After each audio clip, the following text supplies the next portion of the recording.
Si Kunun ay isang batang lalaki na ipinanganak sa isang mundo ng pantasya na may peklat ng bayani sa mukha, na itinuturing na napakabihira, na iniwan sa kanya ng isang banal na kabalyero, ngunit ang kapalit na kailangan niyang bayaran para doon ay ang pagkawala ng kanyang paningin magpakailanman.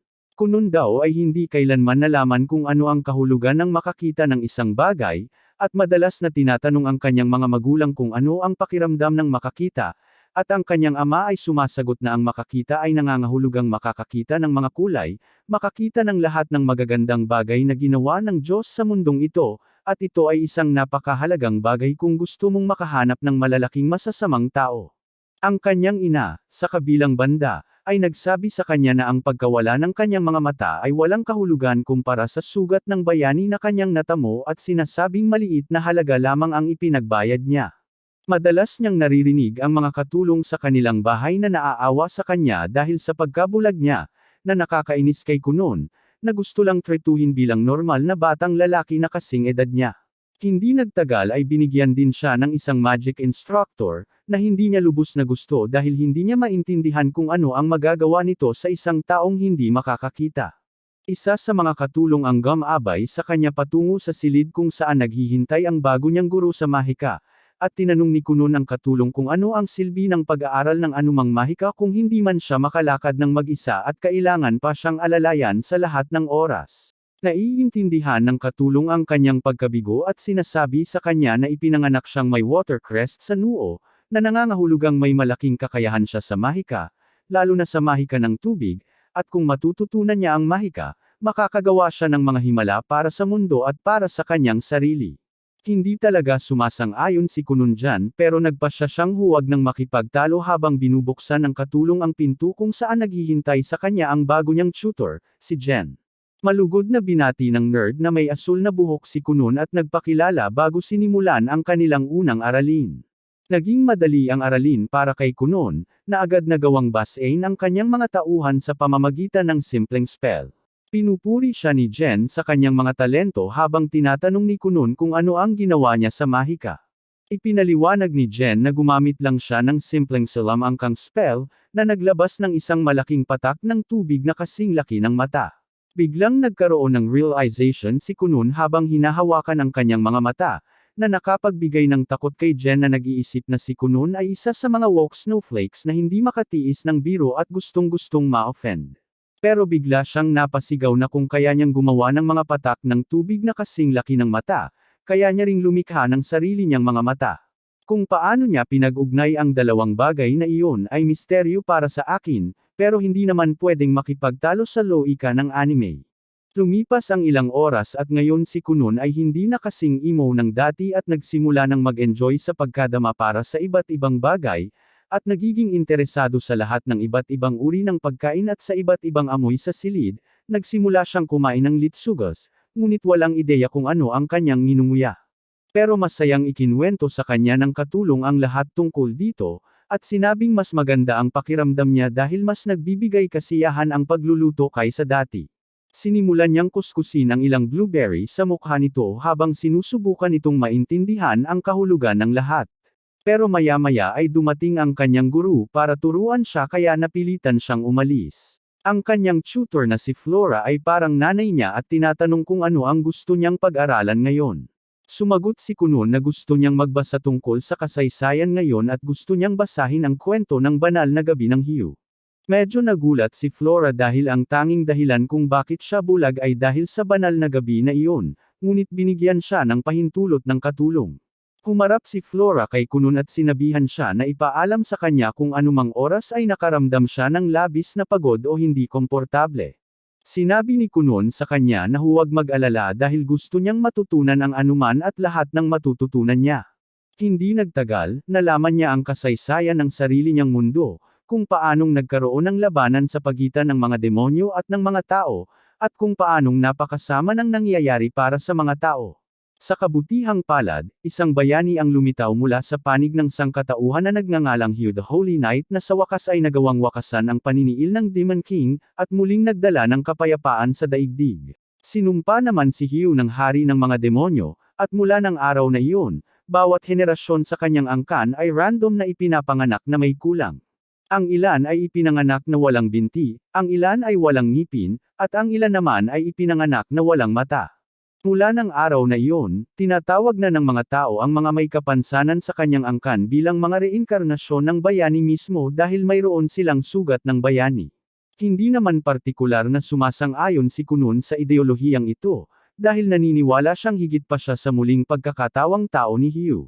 Siya ay sarili niyang tao, at ang mga mahiwagang kakayahan na mayroon siya ay sa kanya mismo, at hindi lamang hiniram sa kanya ng isang bayani na matagal nang patay.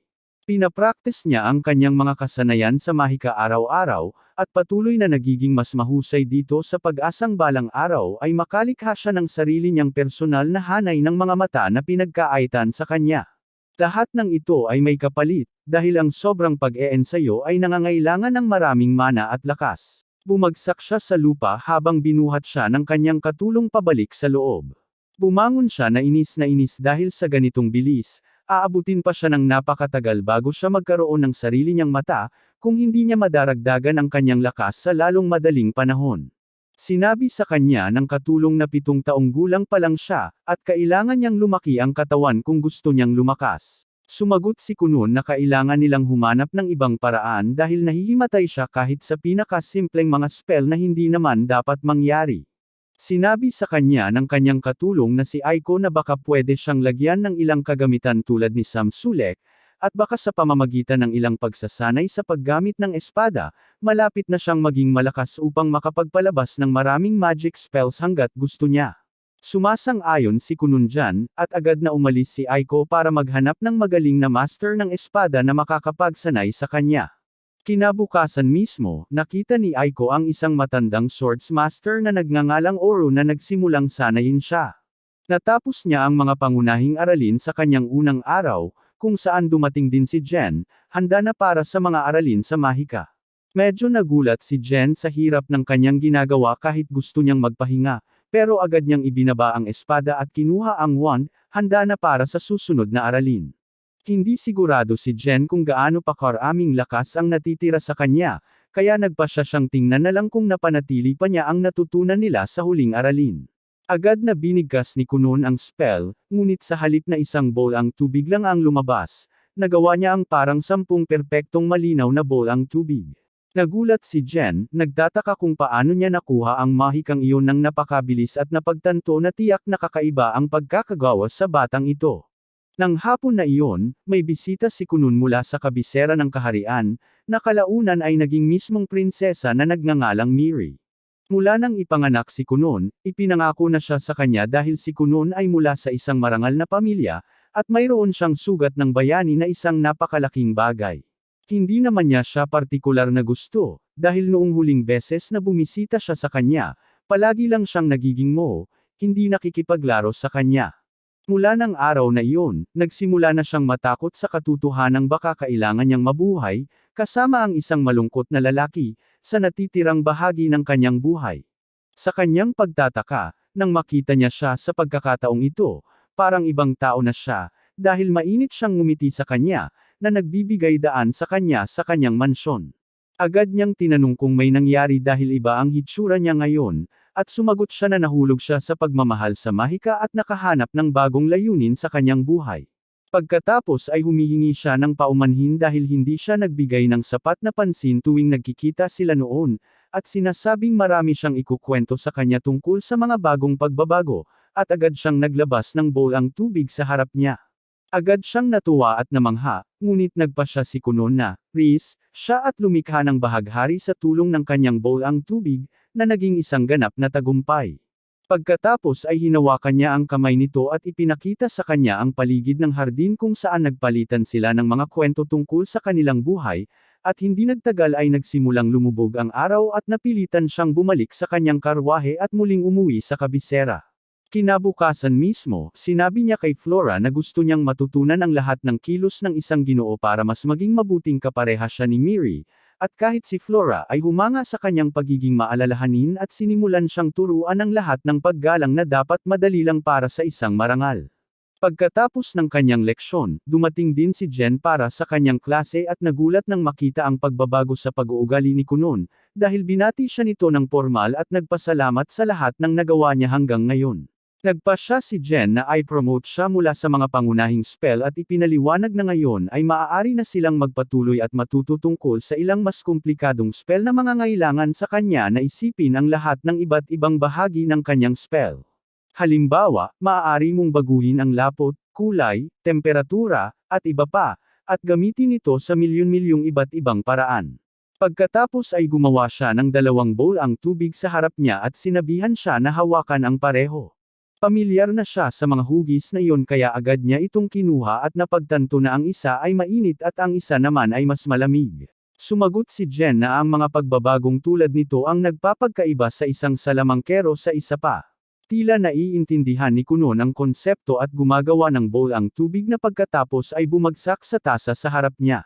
Pagkatapos ay sinabi niya kay Aiko na sumipsip, na medyo nagpalito sa kanya, ngunit hindi siya nagtanong at ginawa ang sinabi sa kanya. Sa sandaling matikman niya ang tubig, nagbago ang kanyang ekspresyon, habang sinasabi niya sa kanila na ang tubig ay parang apple juice ang lasa. Lubos na nasaktan si Jen dito, dahil naisip niya kung paano siya nagpuyat buong gabi para lang makaisip ng bagong ituturo sa kanya, kaya ang pinakamaliit na magagawa niya ay huwag agad-agad matuto nito. Nang gabing iyon, nanatiling gising si Kunon sa kanyang kama, hawak ang isang berdeng mansanas at isang pulang mansanas, iniisip kung paano niya maiintindihan ang lasa at amoy ng iba't ibang bagay, ngunit wala pa rin siyang ideya kung ano ang kulay, hanggang sa makahanap siya ng paraan upang maintindihan na hindi niya magagawang gumawa ng mas pinong pagbabago sa kanyang mahika, lalo na ang isang hanay ng mahiwagang mata. Kinabukasan, habang nakaupo siya para mag-almusal, may nagbago sa loob niya. Sinabi niya kay Aiko na gusto niya ng milk tea na walang gatas, na napakabobo, pero ayaw ni Aiko na pagtawanan ang isang may kapansanan, kaya pinakiusapan niya itong kumuha ng tubig para sa kanya. Gumagawa siya ng bowl ang tubig sa hangin, at ipinapadala ito sa direksyon niya nang biglang mapagtanto na nararamdaman niya ang iba't ibang bagay sa buong buhay nito. At paano kung ang mga bagay na iyon ang tinatawag ng lahat ng iba bilang mga kulay? Kumuha siya ng berdeng mansanas at tinanong kung pula ang mansanas na ito, pero simpleng naisip ni Aiko na nabaliw na siya at sinabi sa kanya na berde ito at hindi pula.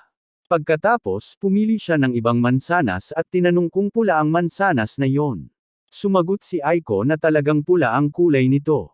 Doon na nagulat si Kunon nang sabihin niya na ang basket sa harap niya ay may 3 pulang mansanas at 2 berdeng mansanas. Nagulat si Aiko nang marinig iyon, pero sumagot si Kunon na nakakaramdam siya ng iba't ibang bagay sa pamamagitan ng paghawak sa mga ito. Sa tingin niya, kaya niyang alamin kung ano ang pakiramdam ng bawat kulay sa kanyang mga daliri.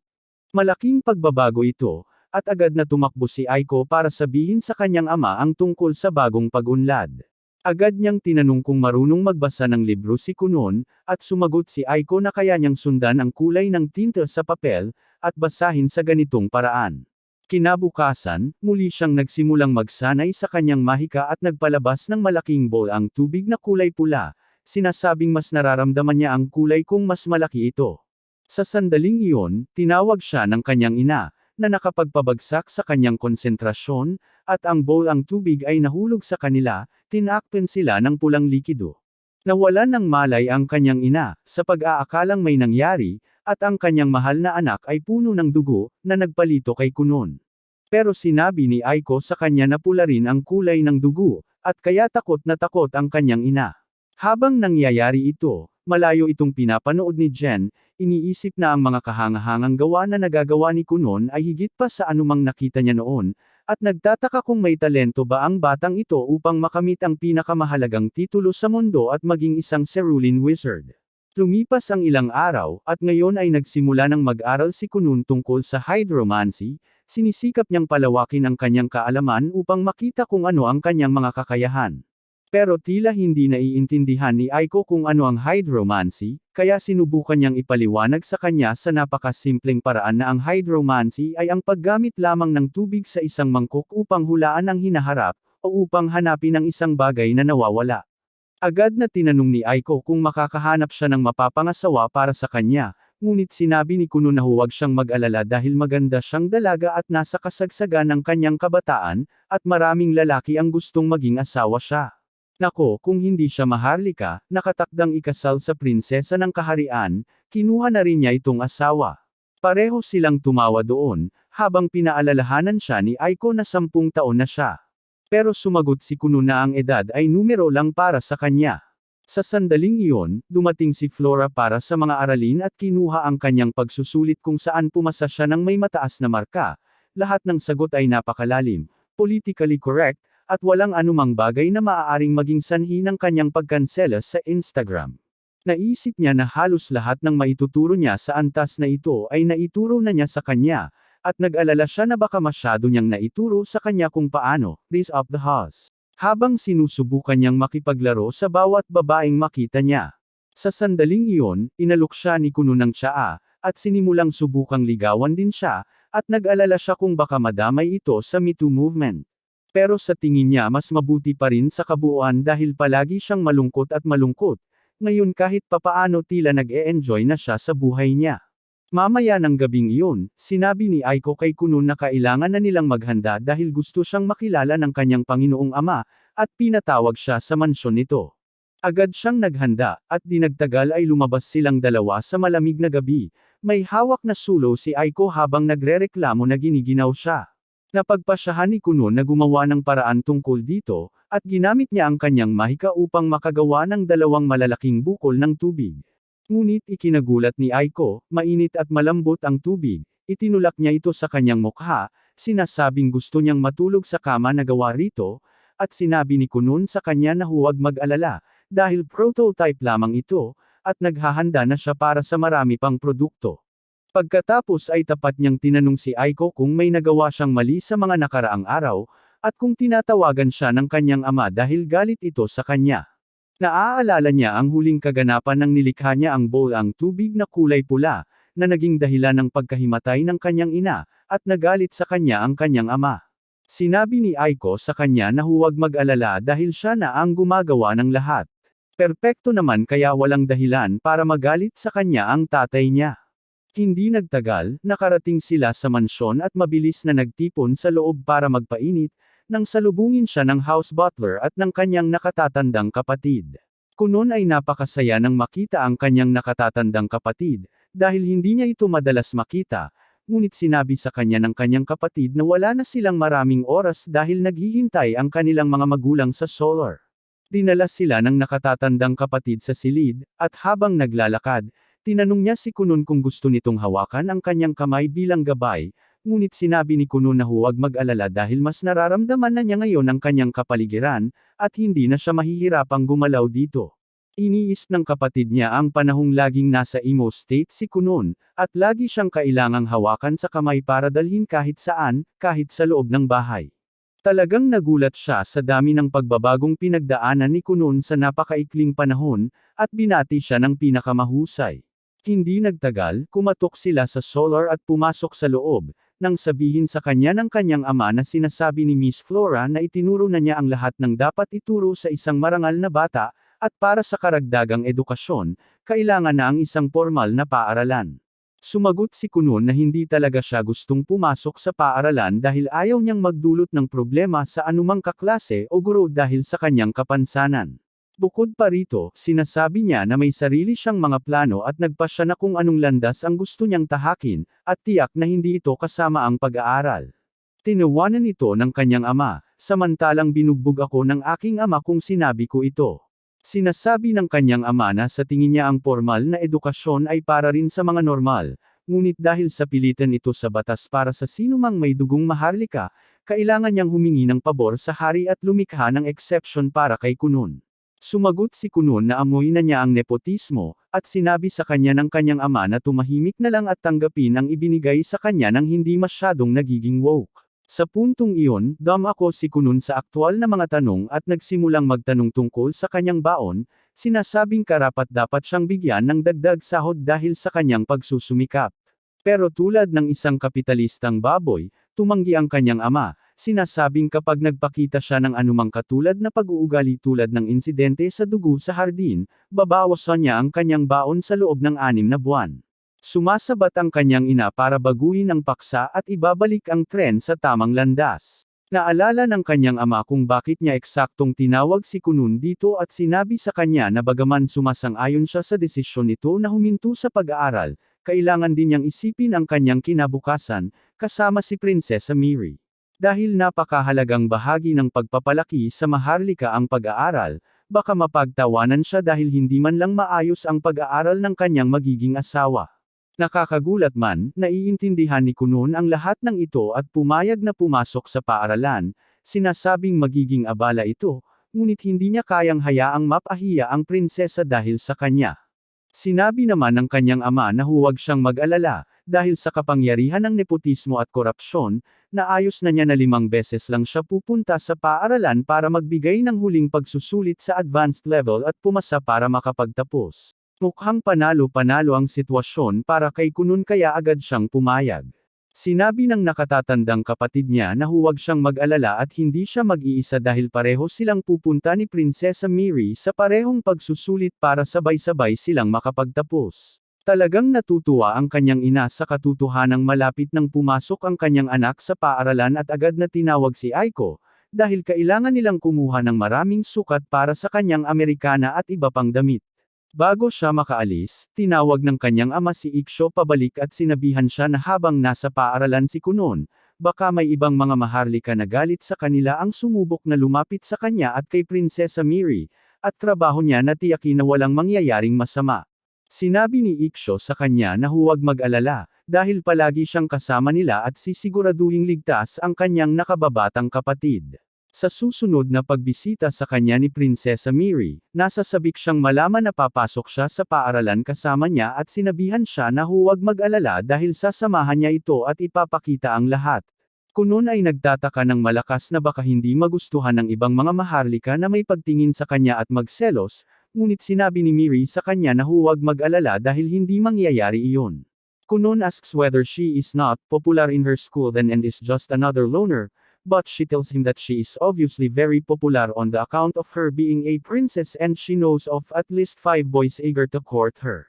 Iniisip ni Kunun ang katotohanang maaaring maging problema ang mga bagay na ito, kaya nagpasya siyang kumuha ng ibang magic staff para sa sariling pagtatanggol. Sa wakas, dumating ang araw ng pag-alis at naghanda si Kunun kasama si Iksho. Pero lahat ay nakatuon kay Kunun habang siya ay mukhang kaakit-akit sa kanyang bagong kapa at bagong tungkod. Nagpakita siya ng ilang pose bago sumakay sa karwahe at pagkatapos ay ginamit ang kanyang mahika sa tubig upang takpan ang mga gulong ng karito ng manipis na patong ng tubig para mas maging matatag at hindi gaanong maging magaspang ang biyahe. Nasisiyahan si Iksho sa mga ideya ni Kunun, habang si Kunun naman ay masaya lang na may tunay na gamit ang kanyang mga kasanayang mahika, hindi tulad ng degree sa gender studies o anthropolohiya. Naalala ng kapatid niya ang panahong si Kunun ay isang malungkot na emo kid pa at natamba dahil hindi nagbigay pansin si Iksho, tapos umiyak na parang maliit na bitch. Sinabi ni Kunun sa kanya na huwag mag-alala dahil hindi na siya ang taong iyon at malakas na sapat na kaya niyang mabuhay ng mas matagal kaysa sa buong sangkatauhan. Nagsimulang mag-alala ng kaunti si Iksho, dahil ang kanyang maliit na kapatid na walang silbi ay nagsisimulang magsalita na parang hari ng demonyo kaysa sa reinkarnasyon ng isang bayani, ngunit isinantabi niya ang kanyang mga iniisip nang sa wakas ay dumating sila sa akademya. Nakita ni Kunun na naghihintay sa kanya si Miri sa labas at agad siyang nagsimulang manligaw sa kanya, habang awkward na nakatayo lang ang kanyang nakatatandang kapatid. Kunun ay medyo nalula sa dami ng mga bagong stimulus dahil naririnig niya ang libu-libong boses at nararamdaman ang presensya ng daan-daang estudyante sa loob ng paaralan. Iniisip niya kung paano sana nag-urong ang kanyang dating sarili sa ganito, ngunit binigyan siya ng kanyang mahika ng kailangan niyang kumpiyansa at hinawakan niya ang mga kamay ni Miri at pumasok sa akademya. Agad siyang naging paborito ng mga babae dahil sinabi nilang mas mukhang prinsipe sa mga kwento ang bagong lalaki kaysa sa isang estudyante, habang kahit ang propesor na dapat sana'y magpapakita sa kanya sa paligid ng paaralan ay nag-stress nang marinig na si Kunun ay isang napakahihiyain na lalaki, ngunit ganap na iba ang itsura ng katotohanan. Tinawag niya ito at nagpakilala bilang si Professor Cast, sinasabing siya ang magiging gabay nito ngayon. Nagpasalamat siya sa tulong niya at nagpaalam sa kapatid at kay Miri na nangakong magkasamang mag-aalmusal. Habang ipinapakita siya ng propesor sa paligid, wala siyang kaalam-alam na marami na siyang kaaway na ginawa sa mga bully na dating namumuno sa paaralan at pinakasikat bago siya dumating. Dinala ni Cast si Kunun sa isang hiwalay na silid-aralan at ipinaliwanag na magbibigay siya ng 5 pagsusulit para sa kanyang pagtatapos, at karaniwan ay may agwat sa pagitan ng bawat pagsusulit. Ngunit dahil direktang utos mula sa kanyang ama at sa hari mismo ang pagpapagsama-sama ng kanyang mga pagsusulit, seryosong sumagot si Kunun na ang hari at ang kanyang ama ay matalik na magkaibigan at ang ginagawa nila ay malinaw na kaso ng nepotismo na hindi niya sinusuportahan. Sinabi ni Cast na hindi niya gustong masangkot sa anumang uri ng gulo sa politika at nagmamakaawa siya sa kanya na huwag siyang isali sa kanyang woke activism. Inabot niya sa kanya ang papel ng tanong at sinabing mayroon siyang 2 oras para tapusin ang pagsusulit. Pagkatapos ng pagsusulit, nakipagkita siya kay Miri at bumaba para bumili ng makakain. Bago pa man makarating sa dining area, nilapitan sila ni Prince Lyle, na nakatatandang kapatid ni Miri, at galit sa katotohanang may mas sikat sa kanya sa paaralan ngayon. Kunun feels Miri tense up sa pagkakita sa kapatid niya, pero walang ideya kung sino ang kaharap niya sa sandaling ito. Malapit na siyang magalit dahil prinsipe man o hindi, walang sino mang magsasabi ng masama sa kanyang magiging asawa. Pero bago pa siya makagawa ng anuman, nakialam si Iksho at sinubukang lutasin ang sitwasyon. Sa kasamaang palad, tila hindi handang makipag-usap ng maayos si Lyle at ang kanyang mga kasama, at patuloy na sinisikap na palalain ang sitwasyon. Sa sandaling iyon, nagpasya si Kunun na siya na mismo ang gagawa ng paraan, kaya lihim niyang ginamit ang kanyang mahika upang kolektahin ang lahat ng mahikang patak sa malapit at hinayla ito pababa sa pantalon ni Lyle, bago sinabing parang nag-ihi sa pantalon ng prinsipe. Galit na galit ang prinsipe, pero nahihiya masyado para magsalita habang naglalakad palayo para magpalit, habang sinasabihan ni Iksho ang kanyang kapatid na huwag lumakas ang boses dahil walang sinuman ang pwedeng makaalam na siya ang gumawa niyan sa maharlikang prinsipe ng kaharian. Patuloy na nag-iisip si Iksho kung ano ang maaaring mangyari ngayon na nakagawa na sila ng kaaway sa ika-6 na prinsipe ng kaharian. Pero parang walang pakialam si Kunun habang nilalamon ang kanyang burger, habang si Iksho naman ay nagdarasal na makapasa sila sa kanilang mga pagsusulit ng walang anumang karagdagang sakuna. Samantala, galit na galit si Lyle kay Kunun, at pinaplano niya ang kanyang paghihiganti. Naglalakad siya ng nakakatakot sa mga pasilyo ng paaralan at lahat ng estudyante ay takot sa kanya. Hindi niya pinapatawad kahit ang mga guro at sinasabihan si Cass na bumalik sa kusina nang hilingin ito sa kanya na maging medyo tahimik sa mga pasilyo. Pabalik sa dining hall, tinanong ni Kunun sina Miri at Iksho kung anong problema ni Lyle, at bakit hindi man lang niya sinubukang itago ang kanyang pagkamuhi. Sumagot si Miri na malamang ginawa niya iyon para mapanatili ang kanyang katayuan, dahil natatakot siya na balang araw ay malampasan siya nito. Kunun ay interesado sa tsaa, at sinabi ni Miri sa kanya na si Lyle ang ika-6 na prinsipe, at siya naman ang ika-9 na prinsesa. Sa normal na hierarchy, nasa ilalim siya niya. Ngunit dahil kasal siya sa isang taong may sugat ng bayani, mabilis na tumataas ang kanyang katayuan sa lipunan, at natatakot si Lyle doon. Sabi ni Miri, ngayong nakapagpakita na si Kunun sa lipunan, mas mataas na ang katayuan nilang dalawa kaysa kay Lyle, at desperado na lang siyang manatiling may kaugnayan. Kunun ay nagsasabing nakakabagot ang lahat ng bagay na may kinalaman sa politika, at sinabi ni Miri sa kanya na kahit hindi siya salamangkero o tagadala ng banal na peklat, masaya pa rin siyang makipag-ugnayan sa kanya. Kunun uses his flirting skills and says that he is glad to be engaged to her too, and the next time he sees her dad, he will kneel before him in gratitude, even though he is never going to kneel before another man. Sa ganitong paraan, sinabi niya na dapat muna siyang humingi ng paumanhin kay Prinsipe Lyle para sa kanyang mga ginawa.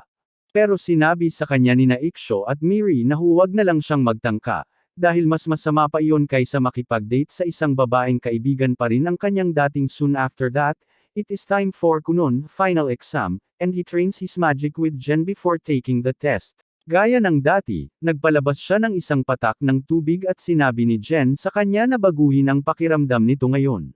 Agad na ginamit ni Kunun ang kanyang kapangyarihan para i-freeze ang blob, at nang hawakan ito ni Jen, sinabi niyang parang mansanas ang pakiramdam nito, na hindi naman talaga posible pero laging tama ang mga kontrabidang nerd. Sinabi niya kay Kunun na hawakan ang maraming bagay para maunawaan kung paano ang pakiramdam ng mga ito, at pagkatapos ay gamitin ang mga ito para lalong baguhin ang kanyang mahika. Sa halip na gamitin ang pagkakataong ito para hawakan siya, o kahit damo, si Kunun ay pumunta at nagsimulang maglaro sa isang kabayo pagkarating niya sa paaralan. Lumabas si Iksho at nagulat nang makitang kakaiba ang kilos ng kanyang kapatid, ngunit nagpasya siyang hayaan na lang ito sa sarili nitong paraan. Sa sandaling iyon, tumatakbong dumating si Miri para salubungin sila, at nag-extra dramatic si Kunun, sinasabing dahil ito na ang huling araw na makikita niya si Miri sa paaralan, parang katapusan na ng mundo para sa kanya. Pagkatapos nito, pumasok siya sa loob kung saan sinabi sa kanya ni Cass na kukunin niya ang huling pagsusulit kasama ang iba pang mga estudyante. Kunun ay nagulat nang marinig iyon, at medyo nasasabik siya dahil ito ang unang pagkakataon na mararamdaman niya ang tunay na pakiramdam ng kanyang buhay sa paaralan. Pagkatapos ay bumaling siya kay Cass at sinabing mamimiss niya ang pagiging mag-isa kasama ito sa kanilang espesyal na kwarto, at hindi naman talaga nag-aalala si Cass sa kung gaano kahindi naaangkop ang tunog nito. Sinabi niya kay Kunun na siya ay magbabantay lamang sa kanya, at hiniling niya ang pinakamahusay na swerte para sa pagsusulit.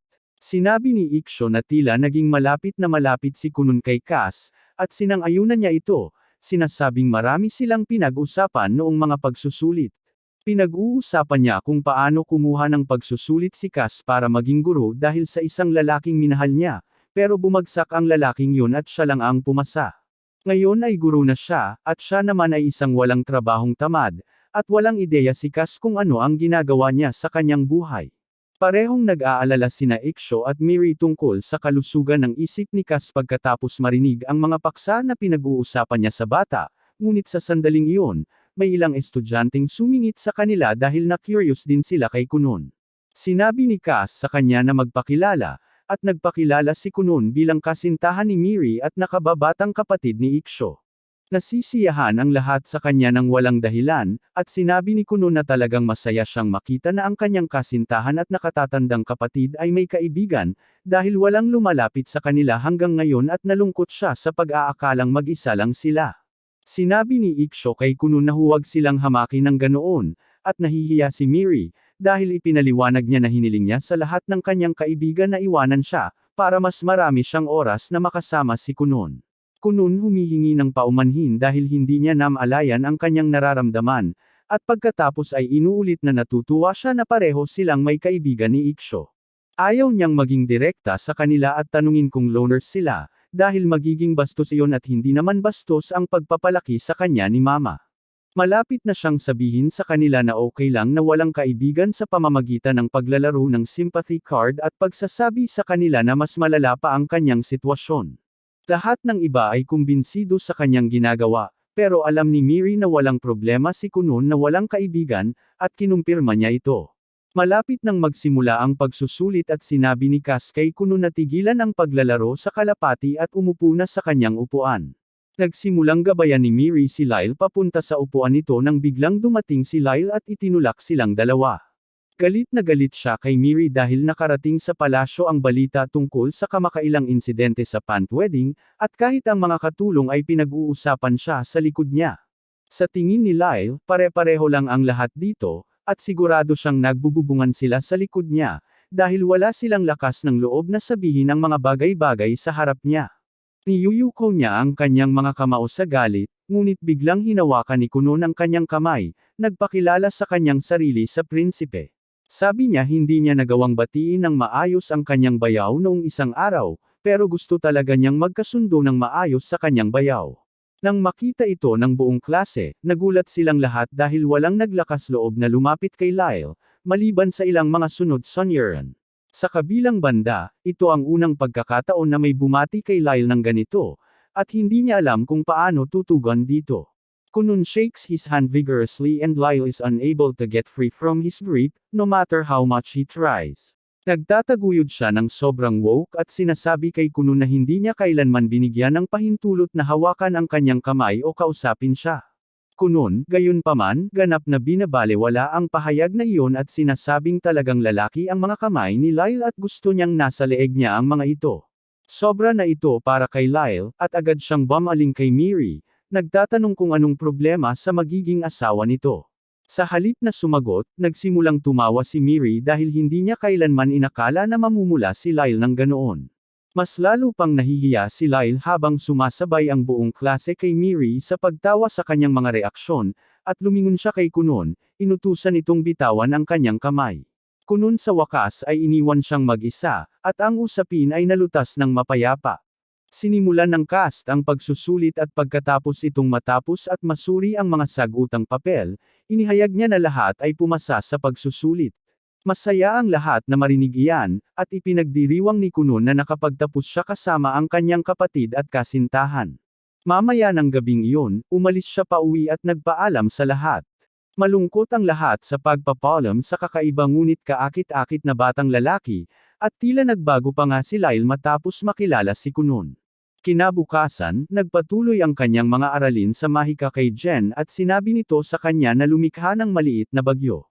Kunun ang gumagawa niyan, at pagkatapos sa utos ni Jen, hinahati niya ito sa 10 bowl ang tubig, binabago ang kulay, at pagkatapos ay binabago ang tekstura. Nasiyahan si Jen dito, pero mas marami pang ipapakita si Kunun. Sabi niya may natutunan siyang bago kamakailan, tapos binago niya ang isang water blob para maging puting kalapati na lumilipad na parang tunay.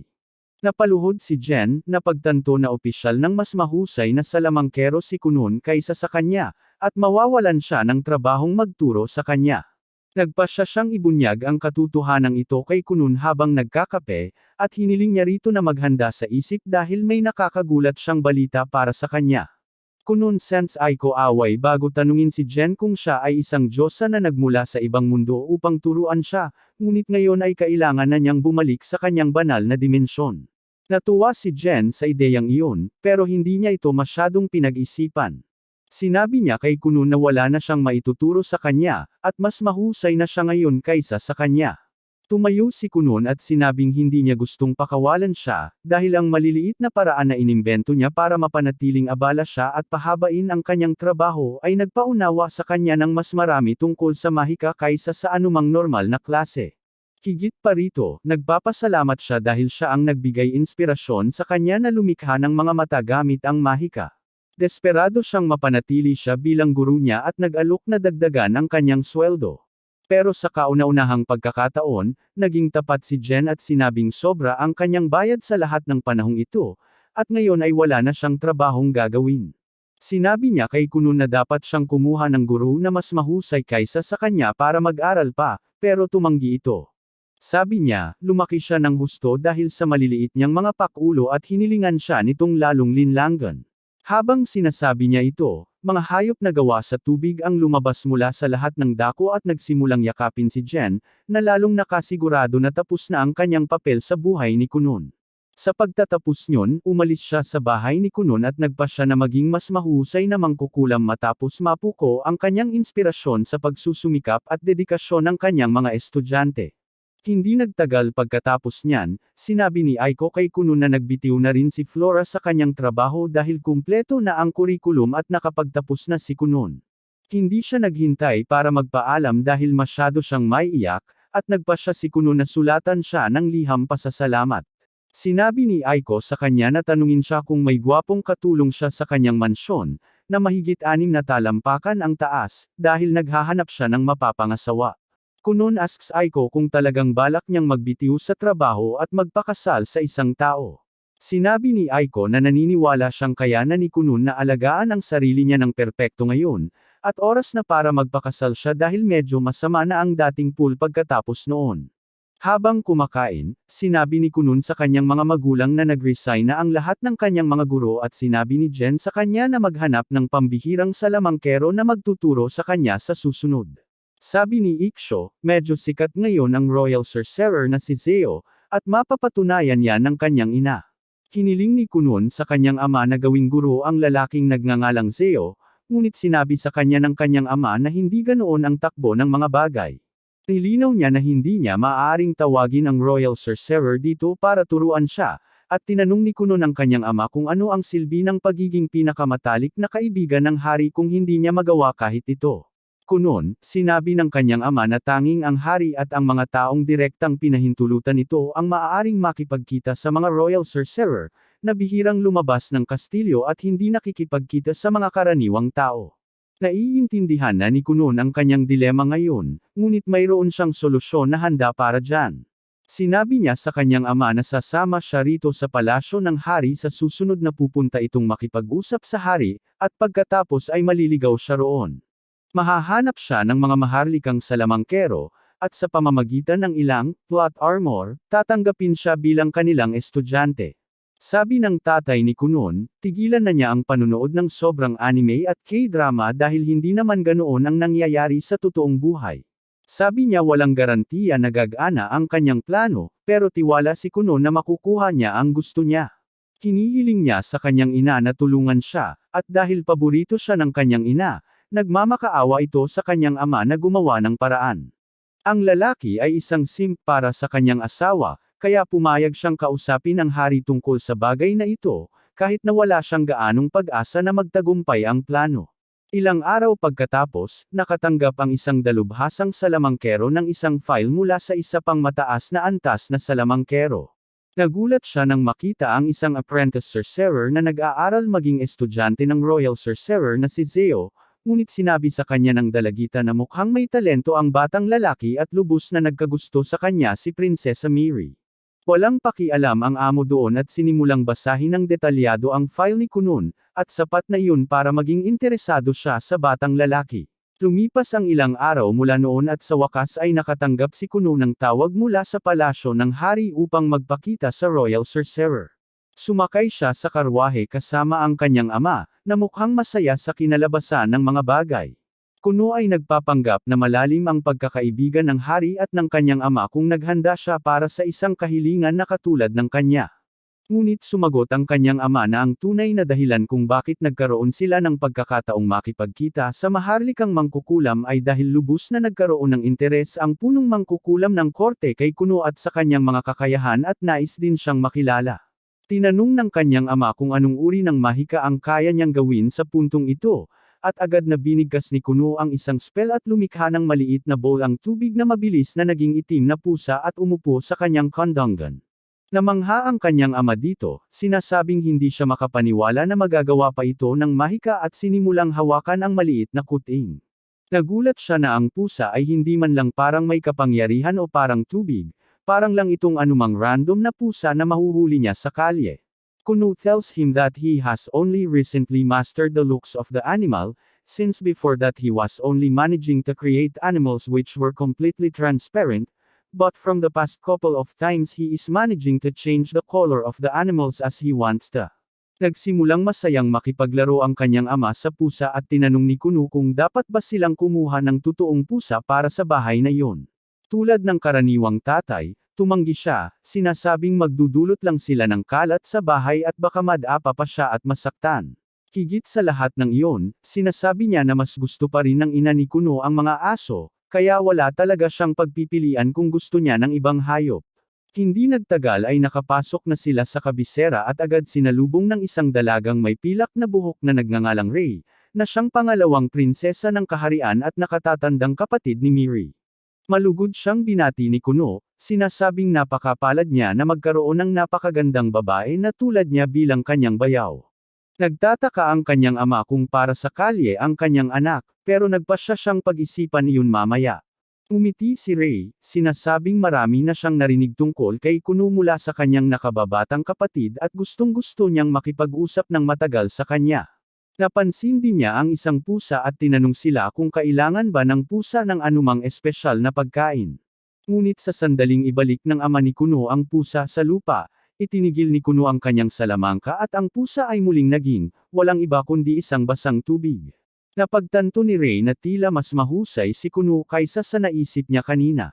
Habang nalulungkot ang kanyang ama dahil hindi niya nagawang pangalanan ang pusa, nagboluntaryo si Ray na ihatid si Kuno sa itim na tore. Habang sinasabi ng kanyang ama na makikipag-usap din siya sa hari pagkatapos ay baka umuwi na.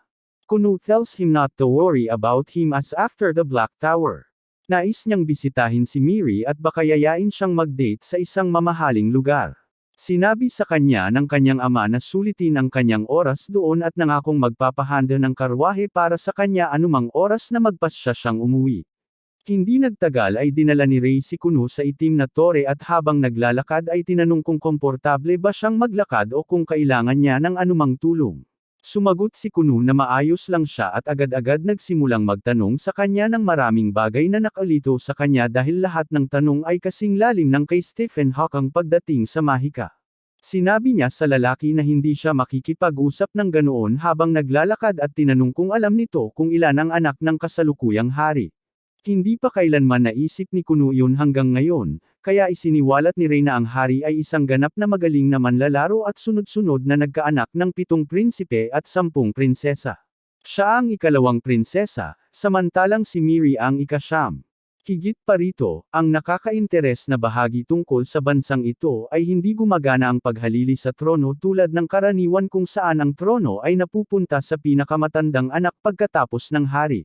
Sa bansang ito, sinusunod nila ang tinatawag na meritokrasya kung saan lahat ng mga prinsipe at prinsesa ay susuriin batay sa kanilang mga kasanayan at kakayahan, na maaaring magkaiba-iba batay sa kanilang mga talento at sa antas ng debosyon na ipinapakita nila sa isang partikular na sining.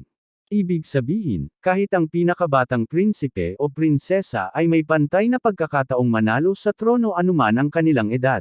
Dagdag pa niyang sinabi sa kanya na siya mismo ay sumuko na sa kanyang karapatan sa trono sa paghaliling ito sa pamamagitan ng pagpili na maging isang salamangkero sa halip at ngayon ay nagsusumikap na hasain ang kanyang mga kasanayan bilang isa sa pinakamahusay na salamangkero sa bansa. Habang dumadaan siya sa pasilyo, biglang may kakaibang pakiramdam na humihila sa kanya patungo sa bintana kung saan walang direksyon siyang tumingin sa direksyon ng isang madilim na tore mula sa kung saan niya nararamdaman ang lahat ng uri ng iba't ibang nilalang na may kapangyarihan. Hindi nagtagal, sinabi ni Risha sa kanya ang isang napakahalagang bagay dahil sa palagay niya ay may maliit na posibilidad na madamay siya ng walang kabuluhan sa labanan para sa paghalili. Sinabi niya sa lalaki na huwag sumali sa anumang paksayon hanggang sa sigurado siya sa kanyang desisyon, at sinabi rin sa kanya na huwag kailanman magsalita ng anumang bagay na maaaring gamitin laban sa kanya upang siya ay mapangit ang tingin. Bilang kapalit sa napakahalagang kaalaman na iyon, nagpasya si Kuno na suklian ang kabutihan sa pamamagitan ng pagpapakita sa kanya ng kanyang espesyal na magic technique kung saan pinapalamig niya ang isang manipis na patong ng tubig sa ilalim ng kanyang sapatos, na lumilikha ng isang manipis na patong ng yelo na makakatulong sa kanila na mag-ice skate. Gustong-gusto niya ang ideya at agad sinabi sa kanya na subukan niya ito kahit isang beses. Mabilis na ginamit ni Kuno ang mahika sa kanya, at pagkatapos ay nagsimula silang mag-skate sa mga pasilyo na parang mga baliw, habang sinusubukan silang habulin ng mga gwardya dahil hindi nila kayang hayaang masaktan si Ray ng anumang bagay. Sa kasamaang palad, mas mabilis sina Ray at Kuno kaysa sa bantay at nagawa nilang takasan sila, ngunit malapit nang maubos ang kanilang swerte nang makita sila ng isang kabalyero at agad silang hinabol. Kuno asks if they should stop, but Ray was having too much fun and tells him that they can probably outrun the knight. However, they were wrong as the knight manages to catch them and takes them outside to the garden for a good scolding. Mamaya ay sinamahan sila patungo sa tore kung saan siya malapit nang ipakilala kay Ek, ang punong sorcerero ng kaharian. Napakumbaba si Kuno sa kanyang presensya habang napagtatanto kung gaano kalaki ang mundo. Akala niya kanina kahanga-hanga ang mahika ni Ray, pero kung ikukumpara doon, tila nasa ibang antas talaga si Ek. Agad na tinanong ni Ek kung ipinanganak siya na may water crest, at sumagot si Kuno ng oo bago sinabing wala talaga siyang gaanong alam tungkol sa mga crest na ito. Ipinaliwanag ni Ek na may 7 iba't ibang uri ng mga sagisag na maaaring dalhin ng mga salamangkero, at may kaugnayan ang mga ito sa kanilang mga kakayahan sa salamangka, tulad ng apoy, tubig, lupa, hangin, liwanag, kadiliman, at marumi, kasama na ang bawat sagisag ay may ranggo sa mga bituin mula 1 hanggang 5, na nagiging karaniwan ang 2 bituin ni Kuno. Sumagot si Ray na kahit siya ay isang 2-star crest wind mage. Kuno agad itong naiintindihan, sinasabing agad niya itong nararamdaman, dahil sila ni Ray ay parang American processed cheese, samantalang si Ek naman ay parang artisanal wheel ng aged parmesan. Sumasang-ayon si Ek na mukhang sapat na ang paglalarawan, at inihayag na siya ay 4 na bituin. Kaagad pagkatapos nito, dinala ni Ek ang lahat sa training ground sa ibaba at sinabi kay Kuno na susubukan niya ito ng kaunti upang malaman ang kanyang galing sa mahika. Medyo natakot si Kuno, nagtataka kung nangangahulugan ba ito na may isang maharlikang salamangkero na handang maging kanyang guro kung maipapasa niya ang pagsusulit, ngunit wala siyang gaanong oras para pag-isipan ang lahat ng iyon, dahil agad na tinawag ni Ek ang isang mas matandang estudyante, na isa ring maharlikang salamangkero, at sinabihang ipakita ang kanyang salamangkang tubig.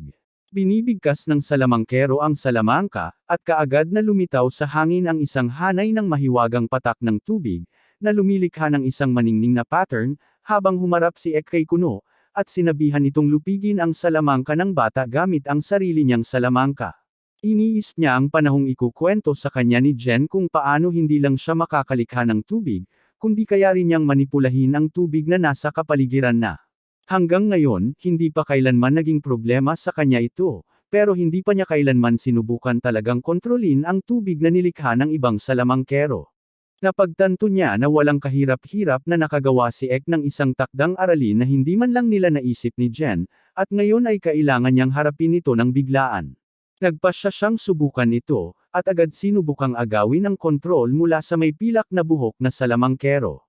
Sa una ay naisip niya na baka gumana, ngunit naharap siya sa hadlang nang magsimulang lumaban ang mga patak ng tubig, dahil madaling nagagawang kontrolin ng salamangkero ang kanyang mga patak sa ilalim ng sarili niyang salamangka. Tila interesado si Ek sa susunod na mangyayari. Pero hindi madaling sumuko si Kuno, kaya naman ibinibigay niya ang lahat ng kanyang lakas at ginagamit ang buong lakas niya para subukang makontrol ang sitwasyon. Sa ikinagulat ng lahat, nagawang agawin ni Kuno ang dalawang water ball mula sa lubos na sanay at may karanasang mage bago pa man pigilan ni Ek.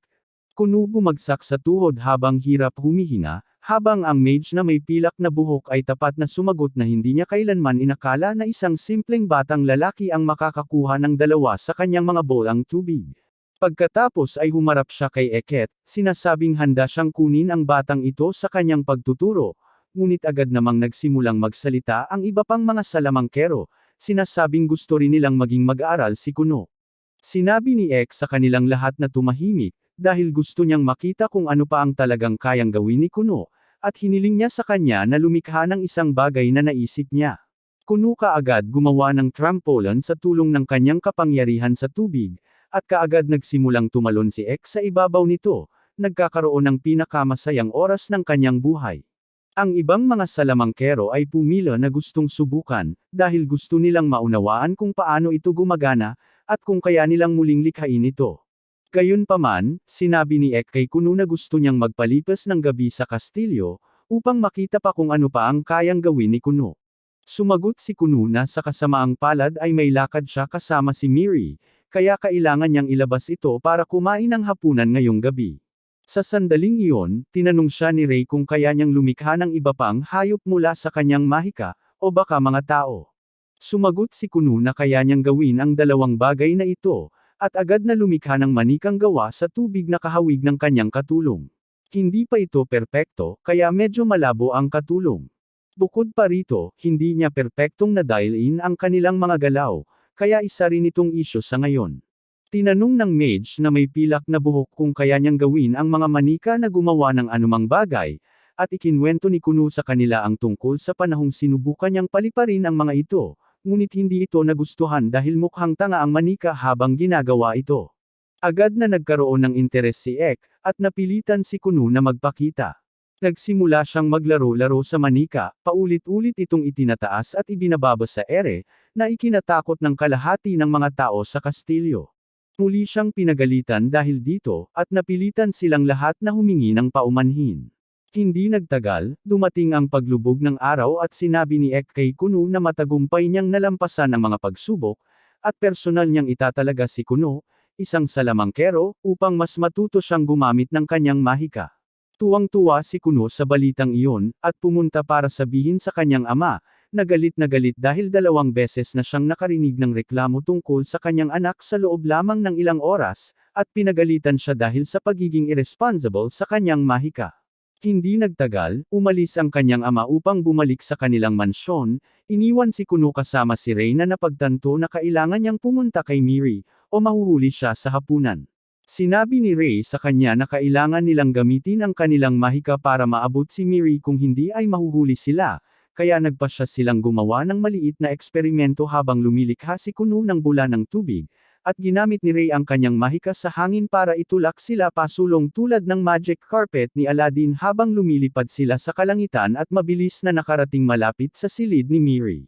Sa kasamaang palad, nakalimutan ni Ray na unti-unting bawasan ang kanyang mahika, at tuluyang pinatay ito na naging dahilan upang sila ay mahulog, at muli silang nahuli ng kabalyerong si Dario sa ikatlong pagkakataon ngayong araw na medyo galit at muling nagbigay sa kanila ng mahabang lektura, habang naghihintay si Miri sa kanyang prinsipe sa kanyang damit. Natatakot din si Miri sa kahihintay kay Kuno, habang paikot-ikot siya sa kanyang silid, iniisip kung darating ba ang kanyang magiging kasintahan o hindi. Sinubukan siyang pakalmayan ng katulong, sinasabing matagal daw si Kuno sa akademya at kaya ito nahuli. Mabuti na lang at may narinig silang katok sa pinto at nakita ng katulong ang isa sa mga gwardya na naghihintay sa kanya nang ibalita nito na dumating na si Kuno at naghihintay na sa prinsesa sa labas. Tumingon ang katulong at agad na nakita si Miri na nakaupo sa sopa at humihigop ng mamahaling tsaa, na parang hindi lang ito basta-basta natataranta at tumatakbo paakyat baba sa kanyang silid. Bago pa man niya matapos ang kanyang sasabihin, lumabas na si Miri ng silid at mabilis na naglalakad patungo sa kanyang naghihintay na kasintahan. Nadatnan niya si Kuno na naghihintay sa kanya sa paanan ng hagdan at agad siyang humingi ng tawad sa pagiging huli bago sinubukang utusan siya, sinasabing maganda raw ang buwan ngayong gabi, kahit nabulag talaga siya. Hiniling niya kay Miri ang kamay nito, na buong kabaitang iniabot nito sa kanya, at agad siyang inakay ni Kuno papasok sa isang 3 Michelin star na Gordon Ramsay restaurant. Pumasok sila sa fine dine restaurant at agad na inalok ng napakamahal na sparkling water, ngunit hindi sila mga batang walang pera tulad mo para kayang inumin ang kahit anong gusto nila. Pareho silang nagsimulang uminom habang napansin ng katulong ni Miri ang maginoong tindig na ipinakita ni Kuno sa paraan ng kanyang pagdadala.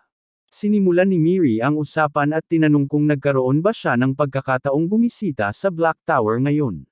Masayang sinagot ni Kuno ang tanong, isiniwalat na nagkaroon siya ng pagkakataong makilala ang nakatatandang kapatid nito ngayon at sinabing lahat ng mage na nakita niya sa tore ay kahanga-hanga, kasama na ang pangalawang prinsesa na si Ray. Sinabi rin niya rito na nakapasa rin siya sa pagsusulit ng mage, ngunit wala siyang ideya kung sino ang magiging guru niya. Patuloy na nanliligaw si Kuno sa prinsesa na tila nasisiyahan sa kanyang gabi, kahit na iniisip ng kanyang katulong na medyo kinikilabutan si Kuno, ngunit bata pa rin, kaya bahala na. Nang matapos sa kanilang hapunan, nagulat si Kuno kay Miri, habang hinawakan niya ang braso nito at sinabing kahit ngayon, ang pagkakaroon ng ganitong mga hapunan paminsan-minsan ang pinakamagandang magagawa niya, kapag sila ay ikasal na, ganito ang magiging itsura ng bawat gabi. Maging ang katulong ay nagulat din, na nakapanood na ng napakaraming BookTok Reels at iniisip na hindi naman ganoon ka nakakahiya si Kuno.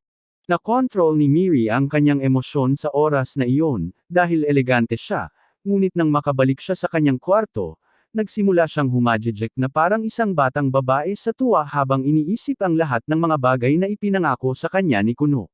Lumipas ang ilang araw at bumalik si Kuno sa kanyang mansyon at umupo sa kanyang study, nagsusulat ng isang report nang tawagin siya ni Aiko, na naglalaba ng ilang damit at nagtanong kung matutulungan siya ni Kuno. Agad na gumamit si Kuno ng isang barya sayon ng kanyang water magic at agad na lumikha ng isang kumpol ng bubbly water na madaling nag-aalis ng anumang dumi at dumi. Nagpasalamat si Aiko sa tulong, ngunit sinabi ni Kuno sa kanya na sinusubukan niyang tapusin ang isang report na maaantala na ngayon. Sinabihan siya ni Aiko na itigil na ang pagiging talunan at ang pagiging kulong sa loob ng kanyang mga kwarto na parang isang nerd. Sumagot si Kuno na gusto lang niyang tapusin ang ulat habang sariwa pa ang lahat sa kanyang isipan. Sinabi sa kanya ni Aiko na ang pagiging nerd ay hindi magbibigay sa kanya ng anumang babae at kung hindi siya magpapaaraw at magbabad sa sariwang hangin, maaapektuhan ang kanyang paglaki.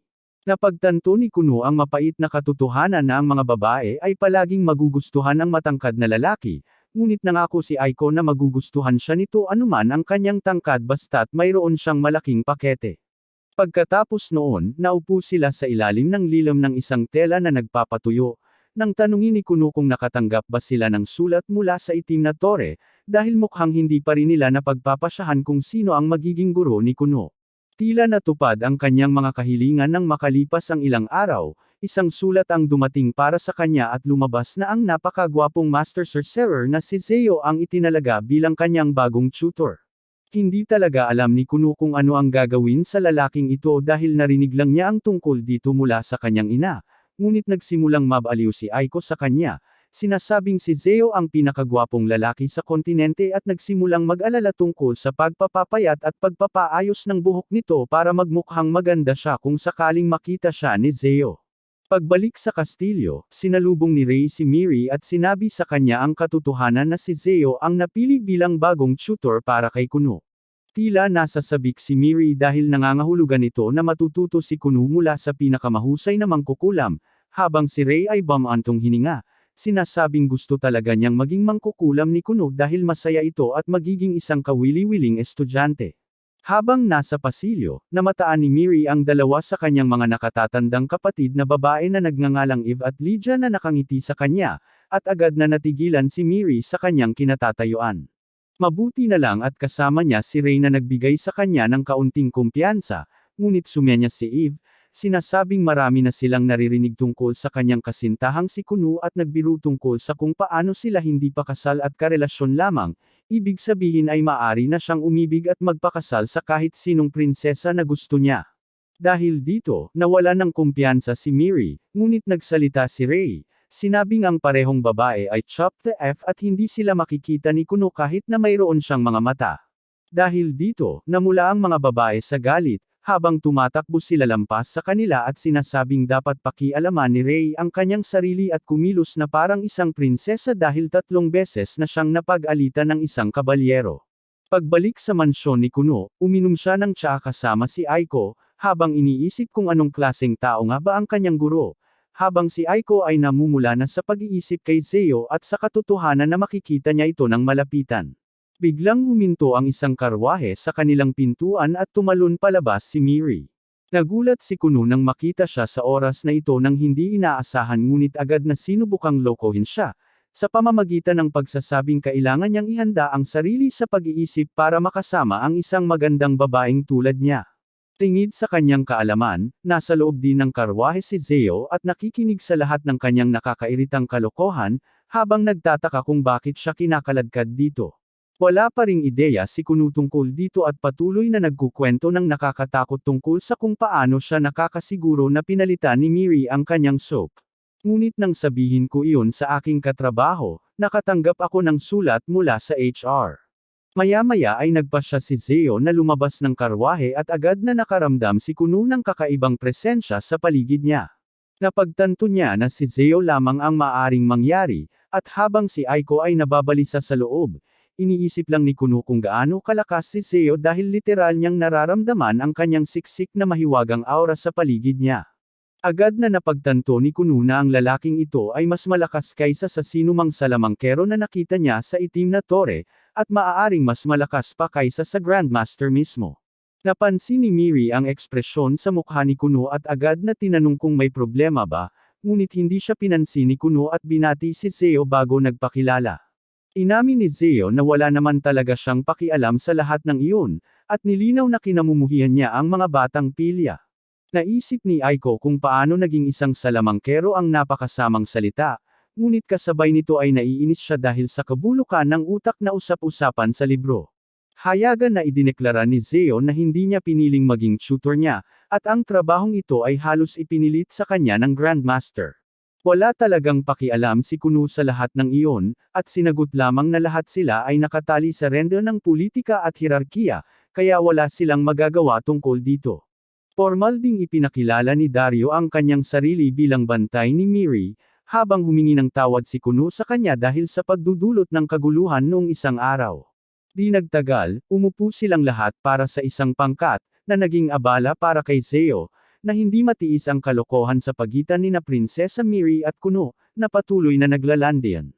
Sa wakas ay pumasok si Zeo, at sinabihan silang huwag na lang itong ituloy, dahil narito siya para pag-usapan ang mahika, at huwag makinig sa mga mababaw na dialogo sa pagitan ng dalawang twin.